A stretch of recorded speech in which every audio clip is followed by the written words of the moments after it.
Alright guys, how are you doing? My name is Roman and this is Juve Therapy. This is my channel for Juventus, doing the previews and the reviews of the games. And right now, there is international break, so what you gotta do? Well, you gotta make something up. And today, I will be doing the top 10 failed signings just when we arrived at J Stadium, when J Stadium opened. So it will be from the 2011-2012 season and up until this very moment. Here we go then. Number 10, Sebastian Giovinco. Oh Seba, we expected so much, but the inconsistency and only briefly scraping the surface of greatness wasn't enough. And the pressure of being the heir to Del Piero never helped either. Giovinco was in fact a Juventus product, but never got a chance to shine properly before Juve sold him to Parma for pocket change of 3 million in 2011-2012. A year later, Parma got 11 for the Atomic Ant, so it was a good deal for them. For Juve, it was never a good deal. His best season was in fact the one after the return from Parma, 11 goals, 7 assists in 42 games. Year later, he was often benched and Conte never managed to get the best out of Giovinco, who was highly inconsistent, only scoring twice in 17 Serie A games. While Carlos Tevez ran rings around the defenders, Giovinco sat and watched his career slip away, and he eventually left for Toronto, where he is now a living legend. A sad tale, really. Number 9, TOMAS RINCON. He was a real pitbull at Genoa before moving to Juventus. After the transfer, things changed for Il General. Lost his confidence and was hardly an influence at a much bigger club, that has to be said. Ended up making 19 appearances with assisting only 1 goal, and incredibly enough, only 1 yellow to his name. Number 8, RETO ZIEGLER.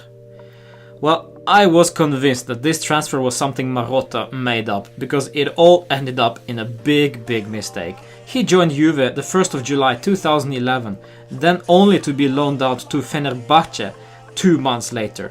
Next season he went on loan to Lokomotiv Moscow, then back to Turkey.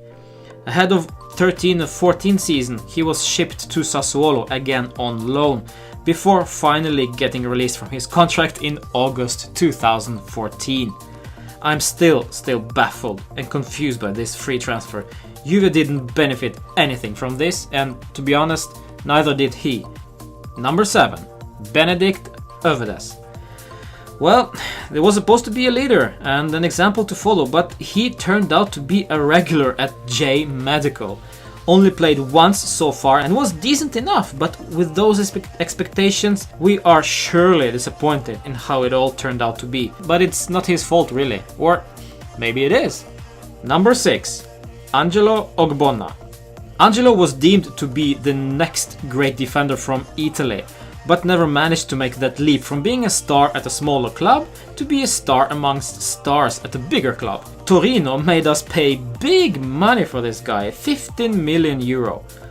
When first arrived at Juve, he had to compete with Bonucci, Barzagli, even Martin Cáceres.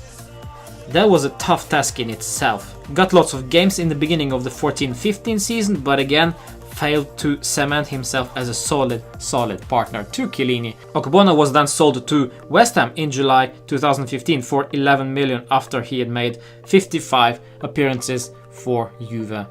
Number 5, Mario Lemina. Another unlucky soul. Joined Juve in summer 2015, bought permanently a season later. But again, the injuries slowed down his development and never managed to establish himself as a starter at Juventus. But we can never blame him for not trying.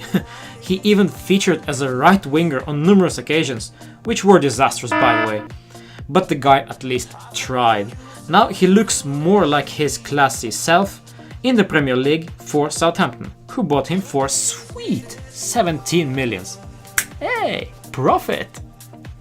Number 4, Simone ZAZA. Was one of the most promising strikers in Italy at that point, but there was always a question about his consistency. That was pretty much confirmed big time after he joined Juve for 18 million from Sassuolo. A big money signing as well. Joined in July 2015 but was loaned out a season later to West Ham, ending eventually up at Valencia before the start of this season. Most notable moment was, without a doubt, his wonder goal against Napoli at JT Stadium. But after 24 games and only 8 goals, he will probably be more remembered for the inconsistency rather than that special goal. Number 3. Mauricio Isla. Well, now, to be fair to Isla, his career was slightly ruined by injuries, but even when he returned from injury, he failed to get a grip around that right wing position and make it his own. Poor at crossing, bad decision making, and as he himself said it later, never really deserved to be at Juventus. The question here is, why did we spend almost 14 million on a guy with a knee injury? I just don't get it. After 48 games and only 5 assists, he went on to Marseille before getting sold to Cagliari for lousy 4 million in August 2016. Number 2. Hernanes. Whew. This is where we got ripped off. Juve were chasing offensive midfielder for a while, but failed to sign Isco, Julian Draxler and even Franco Vasquez. Finally, just hours before the transfer window closed, Hernanes popped up with a Juve contract. And that was not exactly what Juventini expected, really.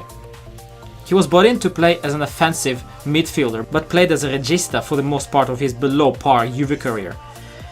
The AMC question was never answered, and Hernanes ended up to be rotated in and out of the team because he was simply not good enough. Went on to play in the Chinese league in February 2017. Now that signing, guys, that signing pissed me off. Before I reveal my top pick, here are some notable mentions.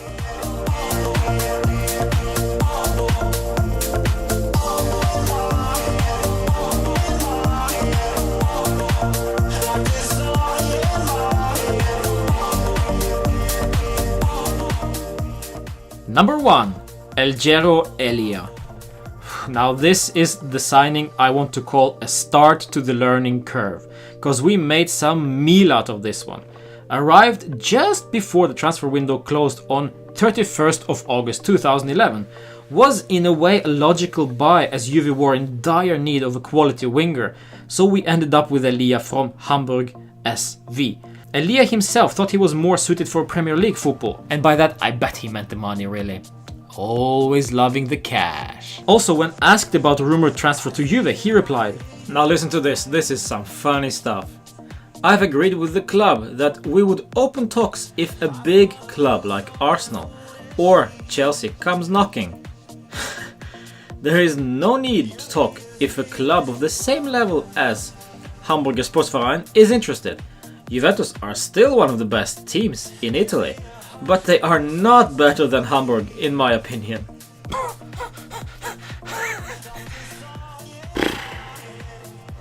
So he arrived at Juve and it never really took off for the Dutch youngster, as he only managed to get 4 Serie A games and 1 Coppa game. 0 goals, 1 assist, and many were wondering what was wrong with Elia and why didn't he play. Well, my bet, an educated guess, is his unwillingness to learn, adapt and even live in Italy. He was sold to Werder Bremen for 5 million euros a year later. What a disgraceful signing. That's it, guys. That's it from me. I hope you enjoyed my top 10 failed signings. Comment down below what you think about them. Do you agree with my list? If not, comment below. Does Elia deserve to be the worst signing or not? Is there anybody I forgot? Comment down below. You will see me for the preview for our big game against Milan. Yeah, I don't know how many injuries we are at now. Alexandro, maybe. Chiellini, maybe. Pjanic probably will be injured at some point this week. And yeah, Sami Khedira was apparently injured also, so I don't know. This is just a mess, but yeah, let's talk about it another time. See you fino alla fine.